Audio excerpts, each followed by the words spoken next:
Welcome back. So we have already decided we're going we're going to go ahead and pull that black dot Charmander R out for now. And we're going to do two interesting perspectives. I'm going to crack open a just recently got back Shadowless PSA 6 Mewtwo. One, I don't necessarily agree with this being a 6. I feel as though that's a bit of an overzealous grade. PSA should have been 7, closer to 8. And I gotta review the footage, so I could have sworn I had guessed originally a 9 for that card. So yeah, now with how it looks in the slab, I would say 7 to 8. So I'm curious to see how it would do CGC. And then the other thing I grabbed is this Jesse and James that came back at PSA 9. I am curious if this would CGC 10. So, without further ado, and I've got my eye protection. You probably don't have to go this beefy, but it's what I have. It's what I'm going to use. I use it for my various construction projects. Oh, and you'd also like that. I'm sending this submission of cards to CGC in this box. I really do want to get this submission going sooner rather than later. And you guys can probably skip ahead when you don't see a white trash bag in the camera view anymore. This isn't really anything special. I typically prefer to use just standard wire cutter pliers, but I couldn't find them at the moment, so I'm going to use long needle nose pliers. But they still have a wire cutting section, which does a decent job at cracking the corners of these slabs. Again, I'm in a hurry. I just want to get on. I want to build some data, and I want to see if maybe we can get these graded a bit better. I'm not someone who thinks, oh, we can just keep grading up, and eventually the card will be a 10. I accept that cards end up being damaged and sometimes coming damaged. That's not my issue. My issue is when you don't get the right grade that you deserved, and when there's inconsistency. And also, guys, don't make fun of me. I know that there's better ways to crack these open. This is just my way.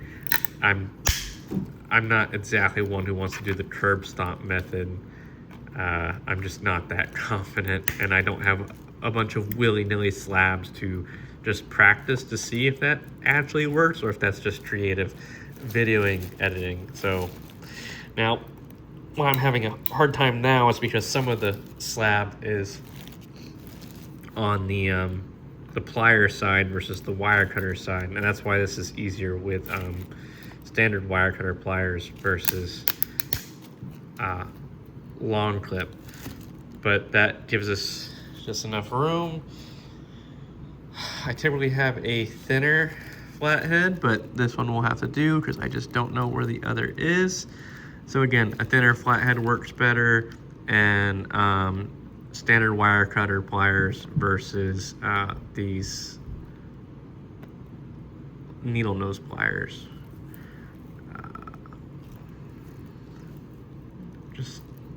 I can usually get in, and I haven't been able to get in yet. Essentially, once you get in, you just pry it open. Buddies and I have talked about building like a more dedicated tool or machine for this. But I think so many people hand crack their cards in the same fashion that the only people it would probably sell to is a couple of shops that probably have, or like very large collectors who, you know, are reslabbing in large quantities. But even me with my collection, I only do this whole reslabbing thing a couple of cards. So, you know, I considered my data set in terms of how large my collection is, and how few people have a collection this size. There really isn't many. And then of course there's people who have, you know, collections bigger than mine, but it's such a rarity, it just wasn't a great business idea going forward. Oh, that is a really good crack open. So we will use this side instead. And the goggles in the trash bag might seem extreme, but these pieces do fly off and they can be fairly sharp. And there's just no point in risking your eyes for a cracking of a slab. And I am being a little slow on purpose, not for video's length's sake, but I just don't want to cause any more damage to the card that's already inside. And again, these aren't the 100% the usual tool set I use for this. I typically, again, have a thinner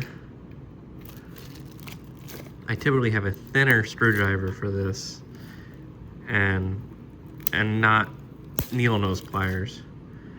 Man, we are close, but I guess not close enough to really get a good wedge in there, which is all the name of the game is. Get a wedge in there. There we go. I mean, we've got the label exposed. That should be enough to let us wedge in there. Man, this is just a good bit. Oh, there we go. Just a good bit fatter screwdriver that was making it really, and it's just not a good one. It's one of those ones where the head can be swapped out, and I recommend using, you know, one that isn't the case. I guess I could have used my knife, but that, as much as that does allow easier entry, that is a good bit more dangerous for my hands. And I like my hands, so not gonna do that just to make the video quicker.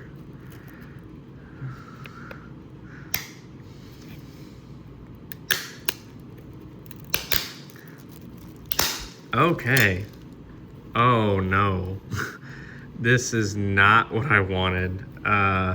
Usually I get that whole thing off in one go.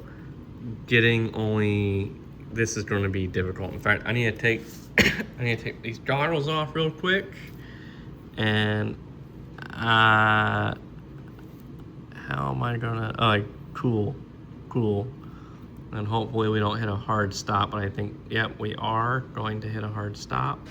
That's okay. We can just do this. And I put the goggles back on, because again, these plastic pieces really do shrapnel. They really scatter and shrapnel everywhere. Oh man. So maybe I can do it like this, where this is just the pressure point. Yeah, cracking's not always going to go 100% cleanly. Again, don't let that be the excuse for PSA. They do have a machine that, you know, easily pries the slabs open for them. So don't let that be an excuse for them with that reholder, with that Deoxys. They 100% swapped that card out.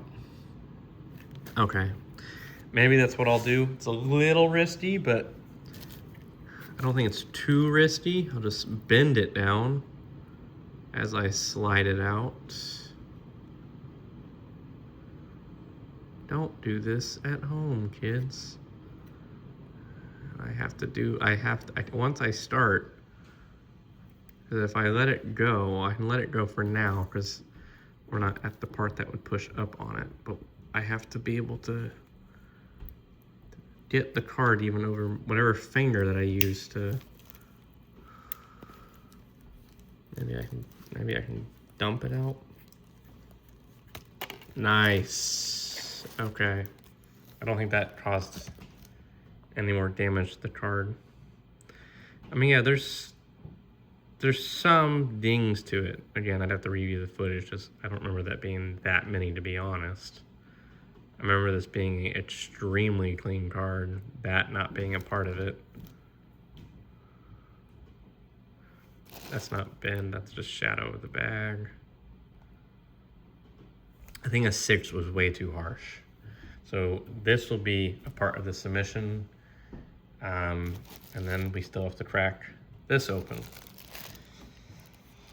So, goggling back up. I guess this is technically part 5 of the video for sure. Just want to get a good... Really, if you can get one good corner, that was a clean bite. If you can get one good corner, you can do it from there. I do find it also a little bit easier to do 2 corners. It relieves the pressure. So if you do it from one corner, then you're still fighting the sealed other corner. So if you do see people do that, who break 2 corners but enter from one, it's because they want to relieve that pressure so they're not fighting against it and they're not causing a bend. That's why I do it. Plus also, you never know which corner might end up wanting to cooperate more.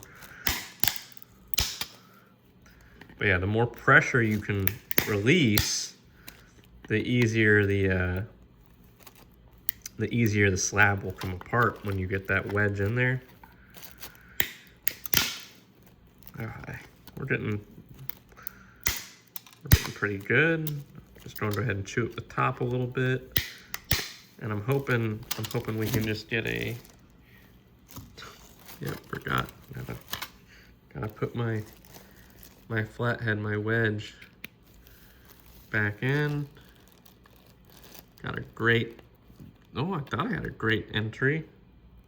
It's pretty wide open. Oh, yep, great entry. I'm gonna be honest, since this is a 9, I'm gonna try and be a tad bit more careful. Obviously with this one, I'm hoping to CGC 10 at a minimum. I can't say if this would black label, I'd have to retake a look at it. I think when I originally sent this into PSA, I was expecting I almost like they're purposely building them that way. I can take my goggles off for now. The goggles don't help with my ability to see, they just help with my ability to keep my vision. So, man, this is a texture. Oh, that came out nice and easy after that. So this originally I thought would PSA 10 for whatever reasoning, possibly centering, it didn't.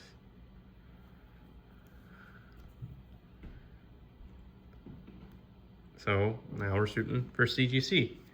So I'm going to go ahead and get these cards submitted, put into this PSA box, and hit the mail as soon as possible so we can get these grades back as soon as possible, and we can use this data point going forward. I think these are both great data points because we have a PSA 6 and we have a PSA 9, and so we've got cards that were already graded, and we'll get to see what they come back via CGC.